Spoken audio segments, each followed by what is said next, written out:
ഇപ്പോൾ കുരുമുളകൊക്കെ നല്ല മൂത്ത് നിൽക്കുന്ന സമയമാണല്ലോ. അപ്പോൾ കുരുമുളക് പറിക്കാനായിട്ട് നമ്മൾ ആളുകളെയൊക്കെ അന്വേഷിച്ചപ്പോൾ കുരുമുളക് പറിക്കാനായിട്ട് ആളുകൾ നമുക്ക് കിട്ടുന്നില്ല. അപ്പോൾ എൻ്റെ വീട്ടിൽ ഒരു തെങ്ങിൽ കുരുമുളക് നിറയെ നിൽക്കുന്നുണ്ട്. ഇതെങ്ങനെയാണ് പറിക്കാതിനെ പറ്റിയിട്ട് ആലോചിച്ച് നിൽക്കുമ്പോഴാണ് ഒരു ഐഡിയ ഓർമ്മ വന്ന്. അപ്പോൾ ഒരു ഇരുമ്പ് തോട്ടിയുണ്ട്. ആ തോട്ടിയുടെ അറ്റത്ത് ഇങ്ങനെ ഒരു കട്ടറൊക്കെ പിടിപ്പിച്ചിട്ടുണ്ടായിരുന്നു ഞാൻ. എന്നിട്ട് ഇങ്ങനെ ഒരു പ്ലാസ്റ്റിക് നൂല് ഇങ്ങനെ വലിക്കുന്ന സമയത്ത് കട്ടർ ഇങ്ങനെ മൂവ് ചെയ്തിട്ട് അതിൻ്റെ എന്താ പറയുക, ഞെട്ട് കട്ട് ചെയ്തെടുക്കുക. അതാണ് നമ്മൾ ഉദ്ദേശിക്കുന്നത്. അപ്പോൾ അത് ഒരാളെ വിളിക്കാതെ തന്നെ നമുക്ക് വളരെ എളുപ്പത്തിൽ എങ്ങനെയാണ് ഇത് കുരുമുളക് പറിച്ചെടുക്കുക എന്നാണ് ഇപ്പോൾ കാണിക്കുന്നത്. ഇത് എല്ലാവർക്കും ഇത് യൂസ്ഫുള്ളായിട്ടുള്ള വീഡിയോ ആയിരിക്കും എന്ന് വിചാരിക്കുന്നു.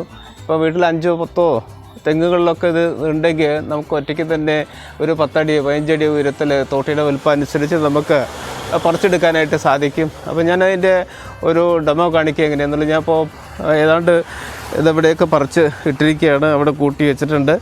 അപ്പോഴാണ് ഒരു വീഡിയോ ചെയ്യണമെന്ന് തോന്നിയത്. അപ്പോൾ ആ വീഡിയോ നിങ്ങൾക്ക് ഉപകാരപ്രദമാകും എന്ന് ഞാൻ വിശ്വസിക്കുന്നു. ഞാനിപ്പോൾ ഒരു ഡെമോ കാണിച്ചു തരാം എങ്ങനെയാണ് കട്ട് ചെയ്യണമെന്നുള്ളത്. അതായത് ഇപ്പോൾ താഴെവിടെ കുരുമുളക് വള്ളിയിൽ ഇതുണ്ട്. ഈ കുരുമുളക് എൻ്റെ ഞെട്ടിൽ ഇങ്ങനെ പിടിപ്പിച്ചതിന് ശേഷം ഈ റോപ്പ് പതുക്കെ വലിച്ചാൽ അത് മുറിഞ്ഞു ചാടും.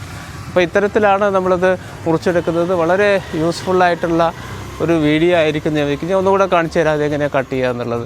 എങ്ങനെ വെക്കുന്നു, വെച്ചതിന് ശേഷം അവിടെ പിടിപ്പിച്ചതിന് ശേഷം ഈ റോപ്പ് വലിക്കുന്നു, അപ്പോൾ മുറിച്ചാടുന്നു. അപ്പോൾ ഇത്തരത്തിൽ നമുക്ക് എല്ലാവർക്കും യൂസ്ഫുൾ ആവുമെന്ന് വിചാരിക്കുന്നു. ഇഷ്ടപ്പെട്ടാൽ നിങ്ങൾ ലൈക്ക് ചെയ്യുക, കമൻറ്റ് ചെയ്യുക. Thank you.